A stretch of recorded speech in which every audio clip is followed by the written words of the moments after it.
I think every one of us needs to have as one of the three major strategies we're running what I call the three R's: relationships, repeat business, and then referrals, or you could think about those as introductions. If you're in Steven's shoes and you don't need to do a whole lot of networking in terms of like, he doesn't, it sounds like, need 50 new relationships this year.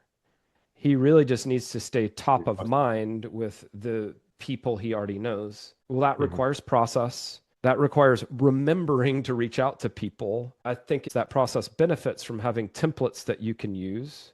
I had to think about what are like 10 creative ways for me just to keep in touch where it doesn't just seem like I'm gaming for new business all the time, right? Like, how do I keep in touch in a way that's always delightful for the other person? But those R's, a lot of us could actually generate plenty of business simply by staying, like, reaching out every 90 days and not saying, do you have another project? But saying, hey, I know that you were going to Columbus for that fencing tournament. How did it go? This involves keeping records. This involves like keeping in touch with people, right? But anyway, the more I keep in touch with people, the more business I get. And no joke, you've probably experienced this yourself. I have reached out to someone I haven't spoken to in like 3 to 6 months, and then they will say, I was just going to reach out to you. I have another project for you. I think there's a 50 likelihood that if I hadn't reached out, they would not have thought to send the project to me. But as soon as I reach out, they're like, Austin, we're launching this new project. We should do branding for that.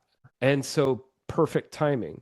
But was there a guarantee that you would have gotten the project if you hadn't been following your own reach out process? You know what I mean? And yet, how many years have I been honestly kind of like lackadaisical with my reach out? So use a CRM, use a Google Sheet, like schedule emails that I do this sometimes too. It's like follow up with Sada, and then I send the email to myself, and then I just schedule it to reappear 90 days. So, make sure, if nothing else, that you are very, very good with follow up, at least every 90 days. And then when with your regular clients, if you can do quarterly check-ins with them, 20 minutes, 4 questions, what's going well? What isn't going well? Is there any way we can improve our collaboration? What's on the horizon for you? I will, when I schedule these, put those 4 questions in the email. I'm like, here's what I want to discuss. Should only take 20 minutes. But if you only do a great job with the 3 R's and then you do a really crappy job with everything else, your business will still probably be okay.